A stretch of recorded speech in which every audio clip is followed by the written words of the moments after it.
Hi fam, welcome back to another vlog. So it's still our first day here in Busan, South Korea. And lalabas na tayo ngayon. Alam nyo, 6:50 na ng hapon ngayon. And nakatulog ako ng mahimbing kanina kasi sobrang pagod, no? From flight natin last night, dire-diretso tayo. Bumaba tayo ng Incheon, nag-train to Seoul, tapos nag-train to Busan. And ngayon, di ba, naka-check-in na tayo dito sa Busan. Nagpahinga talaga ako fam kasi ang hirap nung walang tulog, no? Baka hindi rin tayo makapag-function ng maayos. So yeah, nakapagpahinga ako ng masarap. And alam nyo, itong hotel pala natin, naka-on-dole heating. Kaya ang sarap dito sa loob. Sobrang lamig sa labas ngayon. It's 11 degrees. Na-realize ko talaga, no, na dito sa Korea, ang lamig talaga ng malamig nila. Like, pag sinabing malamig, malamig talaga. Oo. Parang if i-compare mo siya sa Japan, mas malamig talaga dito sa South Korea, no? Anyway, share ko lang naman kasi tignan nyo ang pag hinawakan niya tong bintana na to. Ayan, napakalamig. Pero yun nga, nakatulog ako na maayos kasi ang init dito sa room because of the on-dole heating. Sobrang okay talaga nung nabook nating hotel, no? Again, this is Urban Stay Somyeon. I have booked this on Klook. And if you're also wanna book this, you may use my code JMBankisyo para makakuha kayo ng 5% discount. So, for today, wala naman tayo itinerary fam kasi today's a free day natin. Hindi talaga ako nag-schedule ng itinerary pero at the back of my mind, may mga gusto kong puntahan. Malapit lang kasi dito yung Lotte Department Store, Somyeon Market or Somyeon Shopping Market. May malapit ding Somyeon Cafe Lane dito. So, yun lang yung mga pupuntahan natin and around this area lang siya. Hindi tayo lalayo for today para mas ma-explore natin yung neighborhood natin, diba? Kasi tomorrow, we're gonna have a tour via Klook. And the day after tomorrow, meron ulit tayong tour via Klook. Kaya gusto kong ma-appreciate more yung area natin. Kasi hello, ang ganda ng area natin. Ang ganda ng view natin. Pakita ko sa inyo.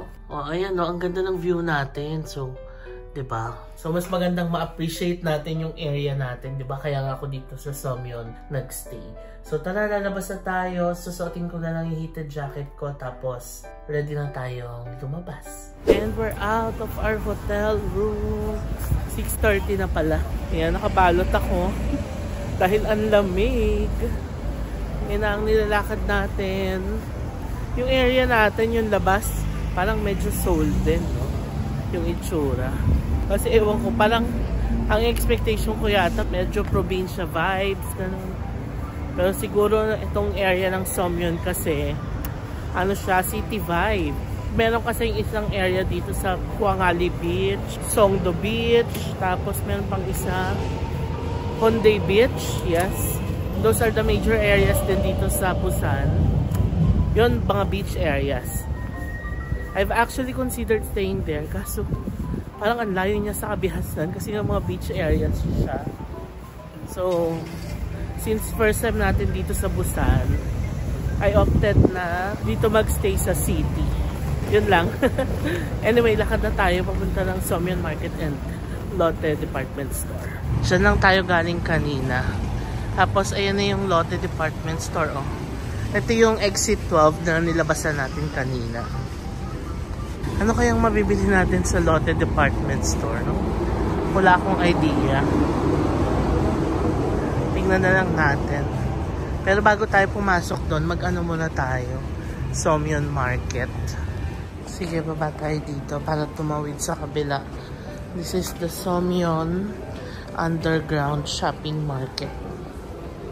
Ayan siya, oh, Somyeon Underground Shopping Center.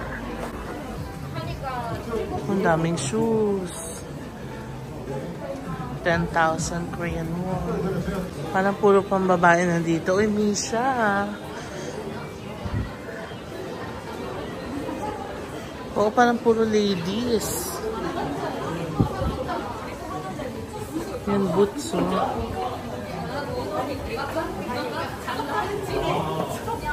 Accessories. Shoes. So, pang ladies nga. Para siyang ladies market.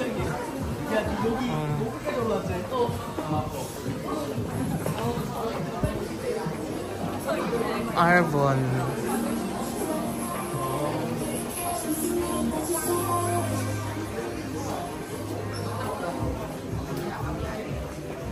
Tingin nga tayo dito. Kasi yung case na gamit ko maluwag eh. Pang 14 Pro Max. Hinta ako may 15 Pro Max sila. Ito yung mga cases nila. Pero gusto ko transparent lang. Tapos parang may silicone sa gilid. Wala silang ganun. Lumabas na ako. Wala akong makikitang iPhone case. Wala bang pang men's? Puro ladies na nakikita ko. Ito Pro Max, oh. Ang cute naman ang ano nila. Teddy bear. 14 Pro Max pala to. Ito 15 plus. Okay. Gusto ko naman mga ano, damit na pang men's. Para makatingin naman tayo, di ba? Balik na tayo, fam. Wala akong makitang pang men's. Puro ladies ang nakikita ko. Punta tayo dun sa taas sa Somyeon Market. Na-realize ko lang, fam, ang hindi ko pa pala nakakain dito sa Korea is yung jjajangmyeon. Parang gusto ko ng jjajangmyeon ngayon. Baka may madaanan tayo. Naligaw ako, parang ito na yung Cafe Lane. Ang pupuntahan ko sana is Somyeon Market tsaka Lotte Department Store. Kaso parang sa other side ako napunta. Doon yata tayo dapat sa kabila, OMG. Balik-balik yan. Tayo sa kabila. Fam, ang saya dito sa Busan, oh. Kasi yung itsura ng place, para kaming nasa Seoul. Pero yung crowd, mas tahimik dito. Mas relax, mas laid back. So, ang sarap maglakad-lakad. Although, syempre, masaya din yung maraming crowd sa Hongdae, sa Myeongdong. Pero ito, local vibe siya. Kaya parang, ang sarap lang maglakad-lakad. Doon tayo tatawid sa kabila. Ayun, oh. May tawiran ba doon? Oo, meron. Let's go. Naisip ko lang pala, parang wala pa tayo nakikitang Olive Young dito, no? Daiso. There. Tawid tayo dito. Ay. Speaking of, ayan na ang Olive Young. Mag-Olive Young na nga tayo. Baka wala na ito sa Lotte Department Store. Olive Young Somyeon. Dito ako bumibili ng vitamins ko. Centrum for Men. Nabudol ako ni ate. Maganda daw tong pang facial wash. Pang shave na rin daw siya at the same time. Thank you! Let's buy Carmex then. Our favorite.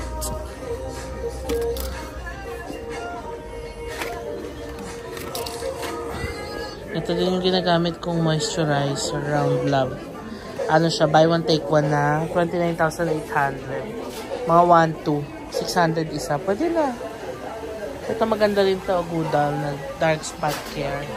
Bilhin natin si Mamang L'Oreal. Ito ba o itong sa taas? Parang mas maganda itong sa taas. Ito. Ito, fam. Pure cleansing oil. Gustong-gusto ko rin to. Kuha tayo ng dalawa. Maganda tong ano eh. Ang wash. Yan na. Ito na nga po. Napabudol na nga po tayo sa Olive Young. Counter na natin. Dito. Tapos na tayo magpabudol sa Olive Young. Ang ganda ng paper bag nila. Oh. Ang total bill natin ay 160,000 Korean won. Hala, natawid na tayo. Nabot na tayo ng gabi. Yung Somyeon night market natin. Daming stopover. Oras na 7:30. Okay. Tawid tayo dito. I-haul ko na lang mamaya yung mga binili natin sa Olive Young. Para naman makita nyo kung ano yung mga pinagkukuha natin sa 160,000 Korean won na yun. Let's go!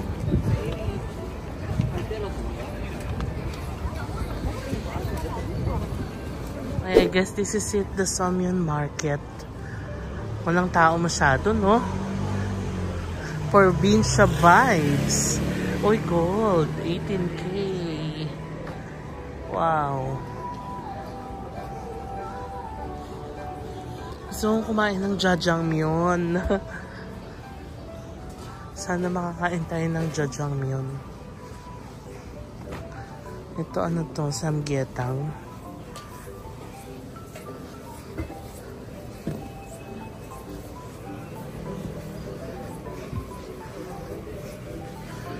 Where can we eat jjajangmyeon? Kalguksu mo. The one we eat in Gwangjang Market. Meron din silang bibimbap. Wow.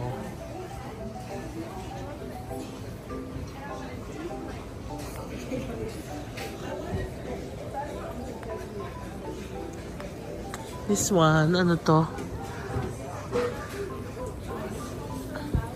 Tingnan natin. Oh, Korean barbecue. Pork and rice soup. Ay, parang sikat nga to dito. Yung pork and rice soup na to.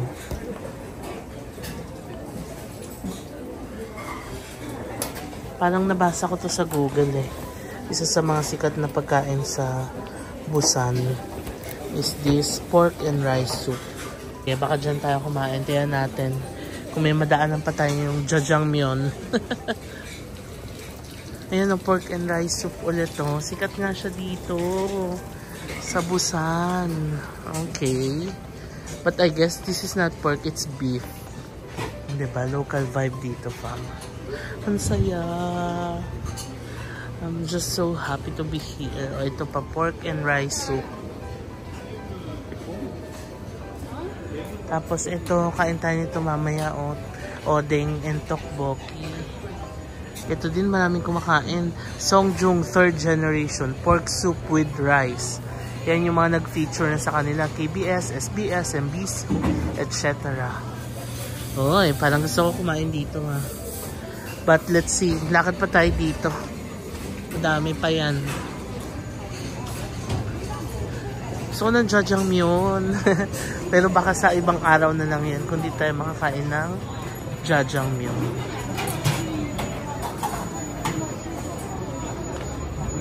Ito anong meron dito? What's this? Ah, walang English. Pero parang tinapay. Croquette. Ah, sausage bread. Vegetable curry ham. Parang croquette nga. Sticky rice donut. Wow, try natin yan mamaya.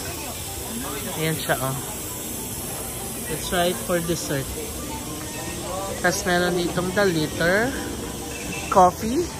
1 litrong coffee yata to. Silipin nga natin. Parang ang ganda ng area dito sa labas. Before we eat. Fried chicken, fam. Ang laki. Isang buong chicken, no? Yum. Busan fried chicken. Sarap. Ito rin, fried chicken. Pero mas gusto ko yung soup kasi ang lamig eh. May ang ganda dito sa labas. Starbucks pala tong 3 floors na to. Ang bongga, isang buong building ang Starbucks dito. Okay, ito na yata yung sa may ano, Lotte Department Store, tama ba? Yan o, yung mailaw na yan. Ang ganda ng area na to, oh.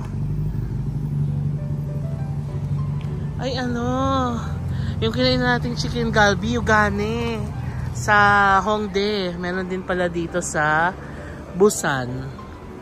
Ang dami pa dun, no? O, diba? Nakakatawa yung 5 times zoom ng iPhone. O, disclaimer lang, Fama, hindi ko pinagmamayabang yung 5 times zoom. Baka mamaya na naman may mag-comment. Sinishare ko lang yung experience. Grabe naman kayo. Ayan, Yugane. Tapos, yeah, ito. Yan pa. Sige, I guess, kain na muna tayo dito ng pork rice soup kasi sikat yun dito sa Busan. Yan, fried chicken, whole chicken soup. Sige, let's eat the pork and rice soup. Dito tayo kakain sa 3rd generation. Ayan, pork soup with rice, 3rd generation, Songjung. Natural well-being soup. Let's go. May pila yata. O, diba? Okay, pipila tayo. For 1. Ang pangalan pa niya ay Dweji Gukbap. So ito yung kakainin natin. 9,000 Korean won. Okay, time to order na 750. Sa Manila, 650. Aga pa, no? Ang sarap na nakapagpahinga tayo kanina. Excited ako sa pork rice soup. Kasi nung nag-search ako dito na parang what to eat in Busan, isa yan sa mga lumabas na yan dapat ang makain when you go here. Super excited! Here's our food. Sobrang simple lang eh, no? And straightforward. Pork soup with rice. Parang meron silang, ano to? Bagoong, alamang, shrimp. Ano ba tawag dito? Basta bagoong. I'm not sure what's this. Patis. Is this gochujang? Samjang. And garlic. Okay, let's eat them.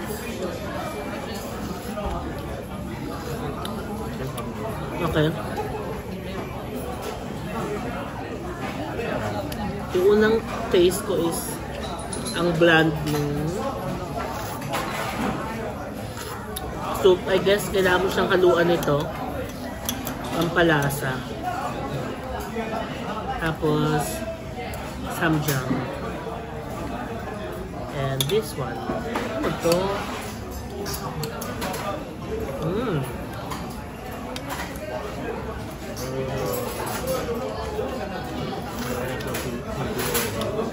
Ayun. Kaya pala nakahiwalay ito. So parang ikaw na bahalang magtimpla.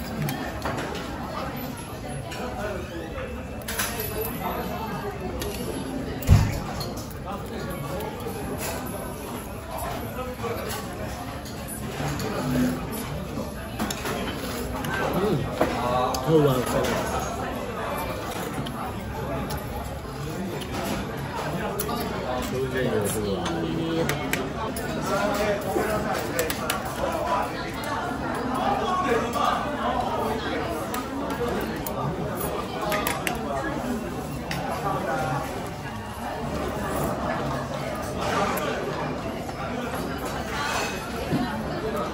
Masarap yung sabaw.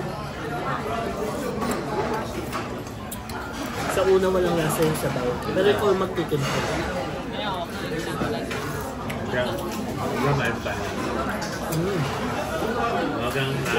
Perfect yung sabaw sa malamig na pala.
Alright, done with our dinner, fam. Ang distinct nung lasa nung pork soup.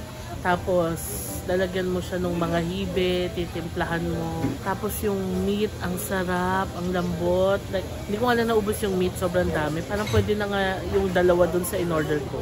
It's 9,000 Korean won, around 370 pesos. So, kung hindi naman kayo maglakas kumain talaga, pwedeng maghati na dun sa isa. Kasi ang dami nung meat.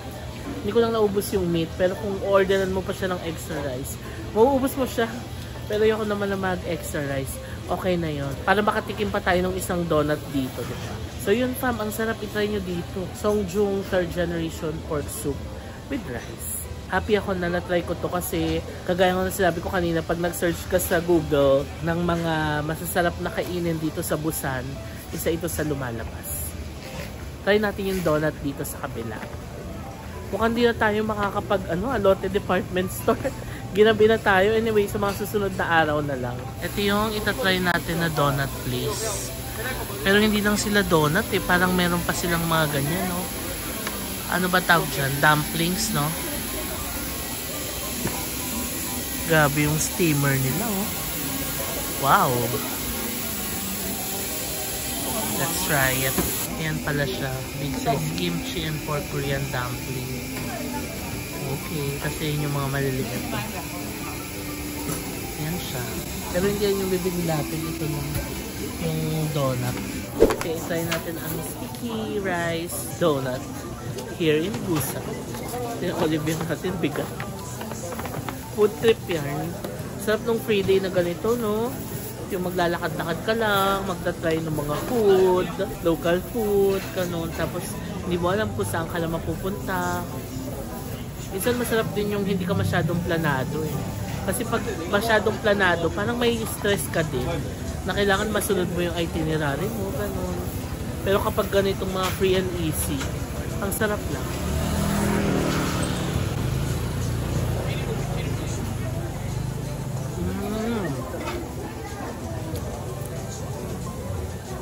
Wow!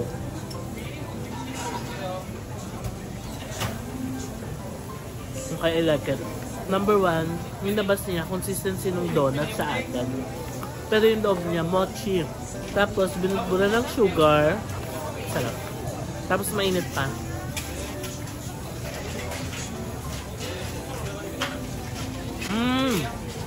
Alam ko na kung anong katulad sa atin ito. Bicho-bicho. No, bicho-bicho yun, di ba? Ang pinaibahan lang dito, walang sesame seeds yung coating. Kundi parang donut type siya sa atin. In fairness, ang sarap. Winner. Ngayon, labas na tayo dito sa kanto. In a bit, babalik na rin tayo ng Hotel Fam. Kasi, 8:15 na dito. Kailangan makapag-rest tayo. Kasi may clock tour tayo tomorrow. Fam, alam nyo, nagugustuhan ko na dito sa Busan. Kagaya nung sinabi ko kanina, you get a taste of South Korea vibe. Pero mas laid back. Parang Fukuoka nga. Sarap. I'm loving it here. Although wala masyadong mga upa dito. Mas maraming upa sa Seoul. Mas marami dito napansin ko mga elderly. Flower shop, oh. Tapos fruit shop. Strawberries. Yeah, naglalakad na tayo palabas. In Lotte Department Store. Hindi natin narating. Bukas na lang or the next day. Coffee Bean. Parang wala dito yung some place, no? Yung pinagkakapehan natin sa Hongdae. Pake's Coffee. Mayroon sila. Sorry kung narinig niyo yung niya ko. Kinakain ko yung donut. Sarap. Ang galing niya mag-parallel parking. Nakabalik na ulit tayo dito sa taas. Sa subway ako dumaan pa. Kasi mas madali doon.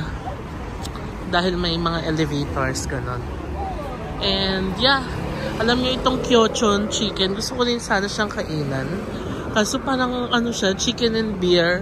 Tapos maramihan. Maganda sana yan kapag group eh. Pero pag solo, I'm not sure. Baka masyadong mahal. Anyway, nandito na tayo sa hotel natin. Ang bilis lang, no? As in, explore lang tayo ng Somyeon. Ano oras na? 8:35. Okay. Bibili muna tayo ng water sa E-Mart kasi ubos na yung tubig ko sa taas. Ayun na yung mga natanggal nilang sanga kanina. Ang dami. Pinagtatanggal nila. Ayan o. Ito na agad ang hotel natin. Urban Stay. Diba? Ang lapit lang.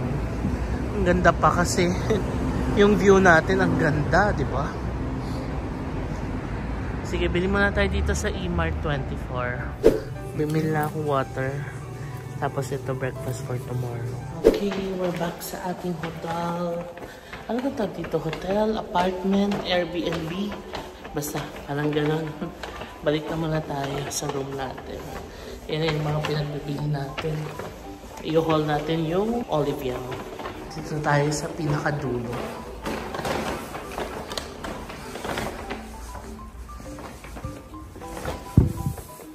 Okay, bukas na.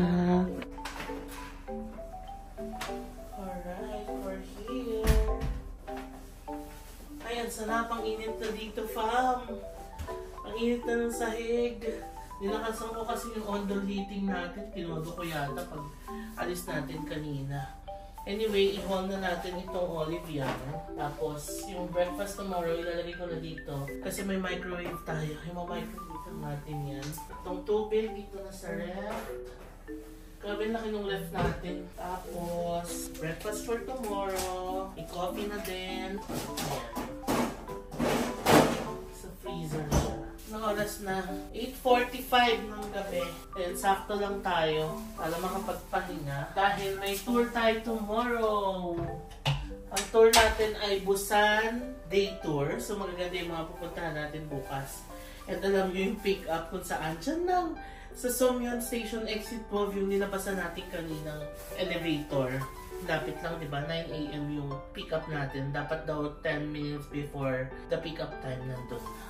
Okay, i-haul natin ang mga binili natin sa Olivian.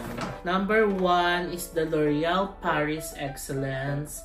Of course, pang kulay ni Mamang. And then, ito daw ang best facial wash ngayon for men. Sabi ni ate, nabudol niya ako. Maganda raw yan kasi pang shave na din.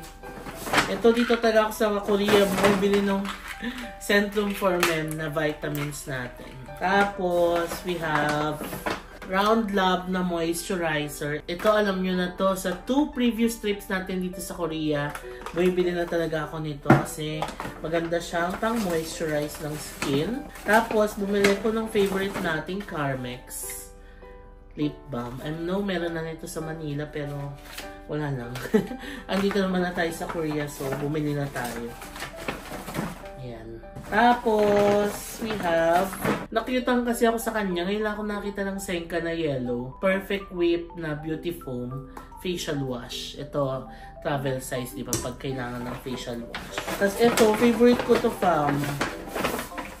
Itong Manyo Pure Cleansing Oil. Maganda siyang ginagamit bago ka mag-facial wash. Ito mo yung gamitin mo. Kasi matatanggal lahat ng mga makeup, lahat ng mga dumi sa mukha mo. Yan, matatanggal talaga siya. And last but not the least, ito, favorite ko to fam. Passion and Beyond Classic Hand Cream. Kasi ang ganda niya talaga. Like, pag kunyari nagwo-winter ka tapos nagbabalat-balat, sobrang effective nito. Tapos ang bango-bango pa niya, kaya ang dami kong binili ata. Okay, so it's time to end the vlog. Mag-aalas 9 na, magpapahinga na tayo. Sana makatulog tayo mga 10 or 11 para, diba, ang sarap ng pahinga natin tonight dahil may tour tayo tomorrow 9 AM ang pick up. So, natuwa naman ako sa araw natin na ito. Nagawa ko yung gusto kong gawin na maglibot-libot lang sa neighborhood. Pag kayo from nagta-travel kayo, I would advise gawin nyo talaga yan on the first day na huwag kayong mag-schedule ng anything. Gawin nyo siyang free day nyo. Kung saan kayo dali ng mga paa doon kayo pumunta. And ang saya lang nung gano'n na sponty, wala kang iniisip na itinerary, gano'n. Tapos try lang ng mga local food. Kung ano lang yung makita mong gusto mong itry mo. So, ang saya lang nung ganun, no? So, i-end ko na itong vlog. It's a happy first day here in Busan. And abangan nyo pa fam yung mga susunod na Busan vlogs natin. So, maraming salamat sa panonood and good night na. I'll see you on the next vlog. Bye! Close to the sun.